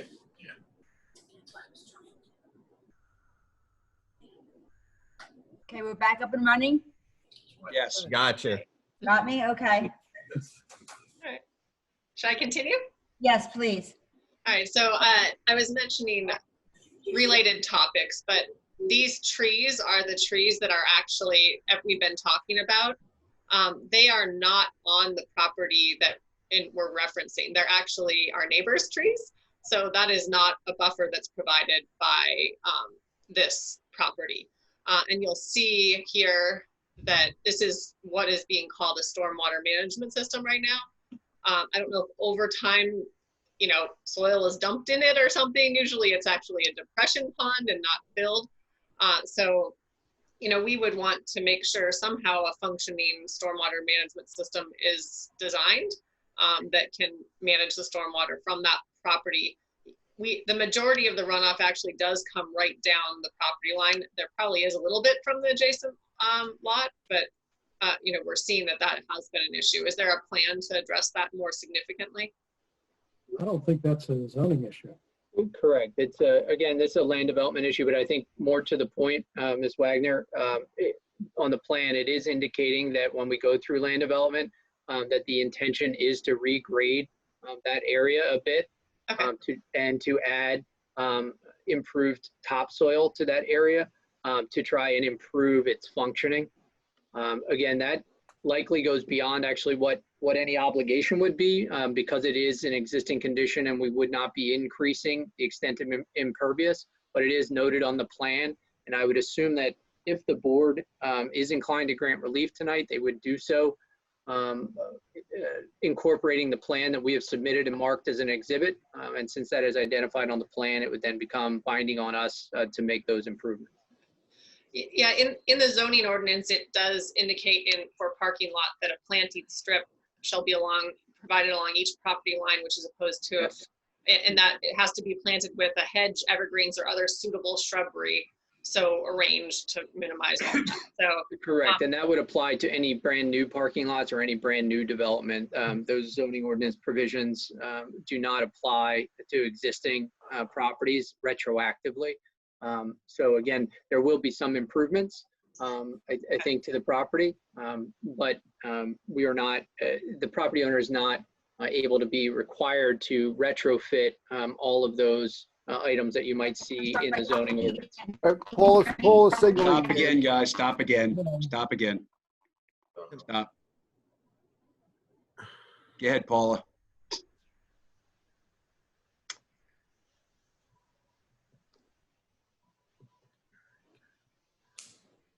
I think Paula's going to have to use her cell phone, as Dom suggested. I'm going to call her and tell her to do it right now. Hold on. Yeah, we're never going to get done if this keeps happening. I don't have too much more, guys. I'm sorry.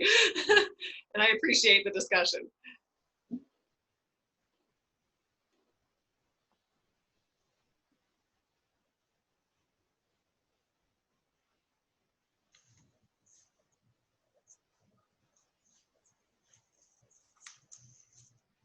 Mhm.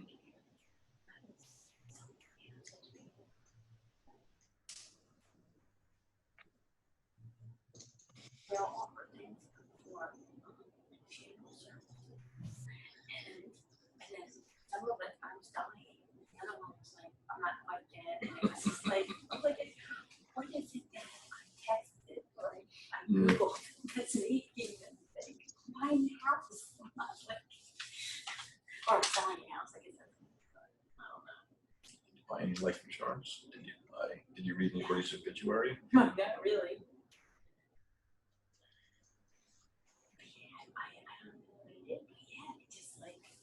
Laughing, I get like 3 or 4. Yeah. Yeah. When my daughter, she said something. She's like, I think yeah. It's because I said something like out loud to like if I just told you, I don't know, I love animals. And suddenly like we have a conversation and one comes up, oh beautiful animals. Or something like that, and she's like, I didn't know what to say. Wow, that is scary. All right, Paul is doing it on the phone now. Good to go. Yeah, I'm ready to throw the damn thing away. You good? Dave, is she going to join with video, but listen over the phone? Yeah, as long as she has the audio, that's all that really matters. So she's going to try it on her phone right now. Okay, so you'll give us the go ahead when we can. Yeah, we should see her sign in somewhere. Oh, okay, okay.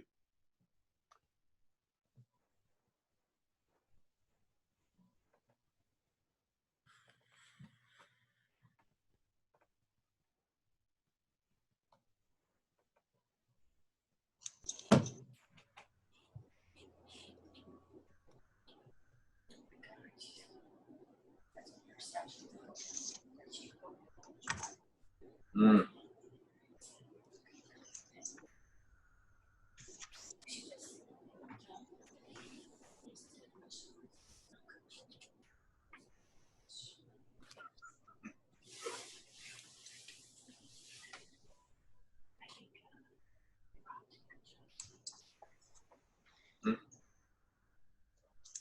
Yeah.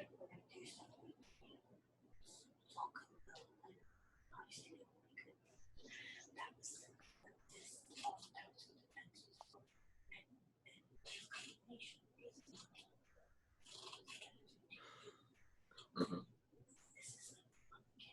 Yeah. Mhm.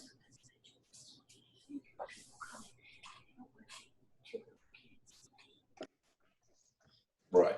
Right. Mhm.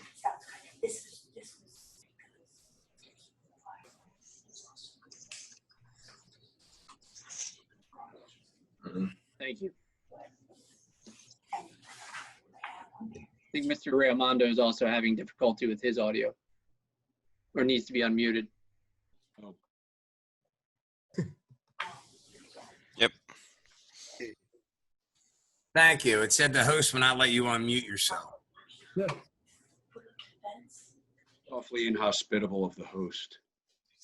I was going to suggest that anybody at her house, like, start watching Netflix, or is there a bunch of cell phones or something? Like, because if she maybe eliminated a few devices, I think it might be a bandwidth issue. Great neighbors.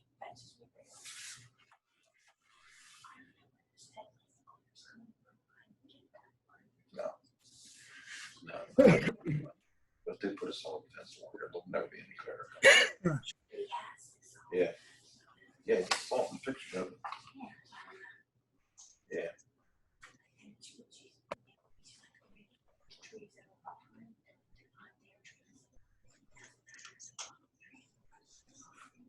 Yeah.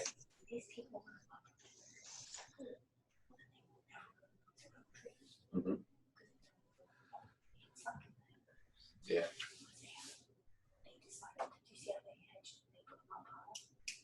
Mm-hmm. Isn't this session being recorded?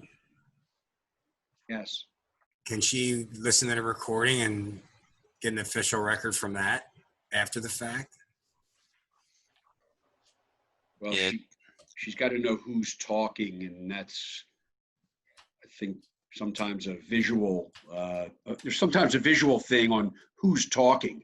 Wouldn't she get this whole Zoom session? Isn't Oh, the video also? Yeah, it's all being maybe. recorded. Yeah. Probably catch up later. Just a suggestion. Do what you gotta do. Here.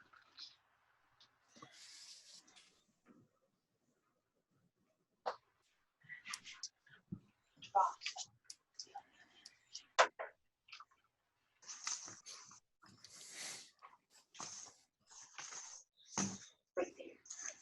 174. 10,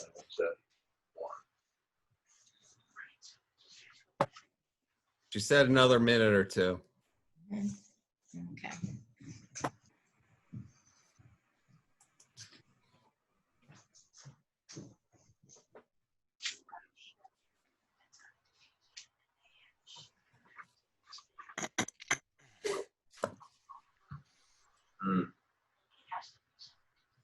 A coworker of mine sent around a mental health meme that was making fun of all the crazy things that happen on live meetings like this. So it makes me, this is not the least of all that can happen for sure. That's for sure. Here, these For cars. 1 second. Each room. 10 minutes. Yeah. 18 to 95. Then where, what's the? I get off and I do that, the merge to get all the way across the 6 lanes. Yeah. So it's good because I'm not I'm a very fearless driver. I'm not really scared. So I'm glad that I'm getting used to it. Traffic's just like not, it's not so like it was really good for the first because I was here first. Then it's like okay, so it's like building, but it's not. I can't imagine like mom's terrified of driving. Like so she could, she could bear, she could have a half mile or a quarter mile, whatever it is. Just, I guess it, it's gonna be hard at night because I can't judge.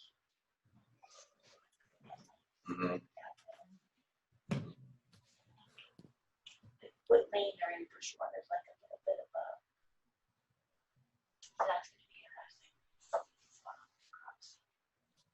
I absolutely love my house. My old house at 5,000.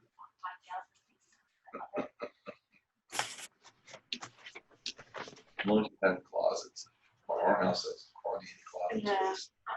There's one closet downstairs, like the coats, that's it.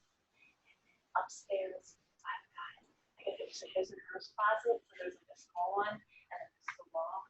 But I am on that contractor, and I'm having the divider. I mean, we could probably just go because we can always send her a copy of the Zoom meeting. Should I proceed then? Yes. All right. Up to you guys. Maybe the speakers just sort of identify themselves whenever they're saying anything, and that way it would make it easier for Paul in retrospect. Sure. Yeah, this is Andrea Wagner, and I was just talking about the parking lot requirements for the zoning ordinance, and I was just wondering if the plan was to comply with the zoning requirements. The answer, the short answer is no, that we don't intend to retrofit the entirety of the parking lot to comply. To the extent that we must comply because of any revisions we're making, we will. And again, it's a fundamental of zoning law. You cannot have a zoning ordinance retroactively apply to force compliance. Again, we are proposing some improvements here over the existing condition, but when it comes to the parking lot itself, much of that is an existing condition that will remain For us, it was certainly important to try and maximize the ability to use the existing impervious surface for parking to avoid any parking issues. So that's where we stand with respect to the parking lot issues. And we're not seeking any additional relief with respect to those parking lots. So we're not asking for any further deviations, but we are proposing to maintain the existing deviation. And Dave, is that you're in agreement with that being acceptable too? Correct. Okay. I And believe that that's the law. yeah, okay. I'm just asking. I appreciate the education fully. And I was also curious to see if you would be able to comply with the section for berming at all in the back. You know, would that be something you'd be able to do, and with some landscaping? Again, during the land development process, we are more than happy to engage and see what we can do to try and improve the barrier between our existing parking and your existing home. But we aren't seeking any relief with respect to that right now. And that is something that would have to be addressed during the land development process, not this evening. Okay. And the last thing I had was just about, it sounds like a lot will be addressed during the land development process, but do you have plans on improving the sidewalk or curbing or anything? Or is that not planned either? Not at this point. The existing condition is intended to really remain out on the front of the property. You know, given where the current property line is, the edge of pavement, the pavement is, and the lack of a sidewalk adjoining to us, I would imagine that sidewalk would not be required, but if the township requires it, then we will find a way to install it. Yeah, there's just that little section that doesn't have sidewalk right around your property and the couple on either side. So it really makes it dangerous for pedestrians that you just have to turn around and can't go that area. So maybe if eventually everyone gets a sidewalk, that'd be nice. But yeah, and I won't bore everyone with the details, but the township does have the ability to compel property owners to install sidewalks. So yeah, that's another issue for another day. Okay. And do you plan on having appropriate soil erosion sediment controls during construction so that we don't end up? Absolutely. Okay, great. The township has a separate permit process for that as well, where we're required to have the township engineer review our proposals during disturbance phases, and we must comply with that disturbance permit and any requirements for erosion and sedimentation control. Okay, great. And I see you're adding parking. It seems like that just is to improve the configuration. Is there any additional traffic that's expected? No. Again, and I probably said it too quickly. The main purpose for the renovation and even the expansion is really to give breathing room for the existing employees and the existing user. It's not anticipated that the addition will cause more employees or more traffic or more an increase in business. It's really to improve their existing condition. Okay, great. And I just for my education too, that subdivision and land development process, is there an opportunity for public to be involved in that or at least be aware? There are public meetings in front of the Planning Commission as well as Township Council. And if you contact Mr. Conroy, I'm sure he'd be happy to let you know my contact information. And then I will be happy to let you know when we are going through that process, even if even if you were to get automatic notice from the municipality, I'll be happy to provide you information and dates when those meetings are going to occur. Okay. Okay, well, thank you so much for having patience with me on a Monday evening and all the answers, and look forward to working with you down the road in the future and improving the property and the neighborhood. Thank you. Ms. Wagner, would you have any objection to supplying Mr. Conroy with a copy of an electronic copy is fine, of your PowerPoint presentation? And for the record, we will mark the PowerPoint presentation as Exhibit W for Wagner 1. All right. And Dave, is there an email address I can send that to? Sure. It's on the website, but it's Conroy, DCONROY, Plymouth Township, all spelled out, .org. All right, sounds good. All right, I'll send that to you. Thank you. All right, thank you. Anyone else from the public with any comments? I don't know how to do it. Rob, did you have any questions for Ms. Wagner? No, Mr. Solicitor, as I understand it, she was not taking party status, but merely providing public comment. That's So correct. I think that we hashed it all out in front of the board. And Thank you. just go from there. Erring on the side of caution there. That's fine. Mr. Conroy, do you have any comments? No, no one wants to hear from me. Mr. Sander, do you have anything further? Nothing further, Mr. Chairman. Mr. Lewis, do you have anything further? I'd simply ask that the board admit into the record applicants exhibits A1 through A6. And I guess there's no further public comment, correct? They will be admitted. Thank you. And beyond that, there's no further public comment? Correct for me. No further questions from the board? So I guess we Oh, have two- Ms. Wagner, could you stop sharing your screen? That's no worries. Thank you. Thank you. I didn't see any other video folks raising their hand to be make public comment. So I guess I believe a number of those logged in, Mr. Solicitor, are actually my clients and or related entity, parties we had. okay.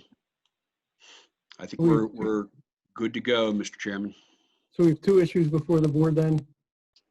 One is the issue of the appeal of the decision of the zoning officer to require a variance. And then the second is, if that were to be answered in the, if we were to agree with Mr. Conroy and say that a variance is required, then we would have to vote on whether a variance will be granted. So we have the two issues then, correct, Mr. Solicitor? That is correct, Mr. Chairman. So I guess we can ask for a motion from the board. Would that be the best way to proceed? Can you explain the first option better? Okay. Dave Conroy gets an application submitted to him, and he reviews the application, and he says, I believe that it doesn't meet the requirements of section 1800E regarding a non-conforming building or structure. And under that section, there's a big, long paragraph, and I think probably the most important part of that paragraph is the last part of it, where it says, and provided further that any alteration, extension, or addition shall conform with all height, area, width, yard, and coverage requirements for the district in which it is located. And I don't want to speak for Dave, but I assume that's what he looked at when he said, listen, you're going to increase. You've got a 4.6 foot side yard, and that doesn't comply with the ordinance, and you're going to extend that 4.6 foot side yard. Oh, hey. And I I think don't know how that's to turn it off. how Dave looked at it. I don't want to speak for Dave, but I assume that's how you looked at it under that section and said, okay. you're going to increase this non-conforming side yard for the additional width of this building, length of this building, however long that addition is. And that's how we came up with, rather than having, I guess, the 10-foot side yard. So if there was a 10-foot side yard on the addition, we wouldn't be here tonight. But there's an interpretation that Mr. Lewis sets forth that, it's already existing, and I'm just continuing the existing nonconformity. And if that's the case, then you don't need a variance. And it's our decision to decide whether you need a variance first. And then second, if they need a variance, whether to grant it. So we have two issues before us. And I guess that's my interpretation of the relief being sought and where we are. So it's up to us to decide, one, does this 1,100 square foot, 550 square foot per floor addition require variance at all? Because it is a very small addition, but it does continue the 4.6 foot rear yard nonconformity. So, and Mr. Lewis had a well-reasoned letter explaining why he believed that the addition doesn't require a variance at all. And it's up to us to rule whether we think a variance is required, first of all. So I guess what we need to have is a motion on that first issue before us. I'll make a motion that, in the spirit of zoning principles, that just because something is out of zone, the reason for zoning is to bring it back going forward within zoning. So I contend that you actually do need a variance to continue to be out of code going forward. Your motion is to deny the appeal, correct? That's correct. My motion is that they would require a variance to stay non-conformed with growth. Okay. Do we have a second on that motion? I'll second it. Okay, so now we have a vote on the motion by Mr. Ramondo to require them to have a variance. Ms. Pygott, Okay, I'll make a motion to agree with Ms. it's just, do you Just a agree vote. with, do you agree Oh, with in Mr. favor, Ramondo's motion? sorry, in favor. Mr. Daly, In favor. Mr. Aprile, This is to deny the appeal, correct? Correct. In favor. Mr. Ramondo. Favor. The chair votes no to that motion, but it carries 4-1. Then do we have a motion on the variance, whether to grant the variance to allow them to do this addition, to continue the 4.6-foot side yard that already exists? I'll make a motion to grant that variance. And do we have a second? I second. And hold on, let me go back to the notice, because can we make sure we get the exact ordinance section 1800E, Mr. Daly, is that correct. correct? That's correct. Yes, that's correct. So then, do we have a second on that motion? I Yeah, second. Ms. Pygott seconded that. Thank you. And let's have a vote on the motion to grant the variance to allow a 4.6-foot side yard, by 10 foot required. Hey, Michael? Yeah. Can I ask one question on this motion? Are they not required to fix any of the water problems in the back? That's not a zoning issue. It's not before us. We don't deal with stormwater management. That's a land development issue. There is reference in the parking zoning ordinance to, Excuse me, Ms. Wagner, that's dealing if they were building a new parking lot. They're dealing with an existing parking lot. They're not making any real changes to it. If anything, they're improving it by reducing some of the impervious coverage that already exists. okay. So Dominic, the issue is. That's not really fine. I got it. I got it. Got it. All right. I'm sorry. So back on the issue of the motion that's pending, we were doing a roll call vote, and Ms. Pygott, I'm in favor. Mr. Daly, In favor. Mr. Aprile, Opposed. Mr. Ramondo, In favor. and the chair votes in favor. So that motion carries 4-1. And good luck, Mr. Kelman, with your project. You do have a long way to go in terms of the other approvals, the land development, et cetera. And Mr. Lewis will walk you through them. Thank you Thank you very much, everybody. Appreciate Really it. appreciate Thanks, it. everyone. Ms. Wagner, you can get my contact info from Mr. Conroy now that you have his email, and then we can be in direct contact. That'd be great. Thanks so much, everyone. Thank you. You. Excuse me, I guess that concludes our business for the evening, Mr. Sander. I believe it does. All three cases have been adjudicated, and I don't believe there's anything remaining on the agenda, Mr. Chairman. Thank you. So I guess we are adjourned. Yeah, good night. Thanks. Be well, everybody. Stay safe. Thank you too. everyone. Thank Have you. a good night. Thank you. Good night. I know. Good night. Thank you. Thanks, bye. Thank you. Thank you.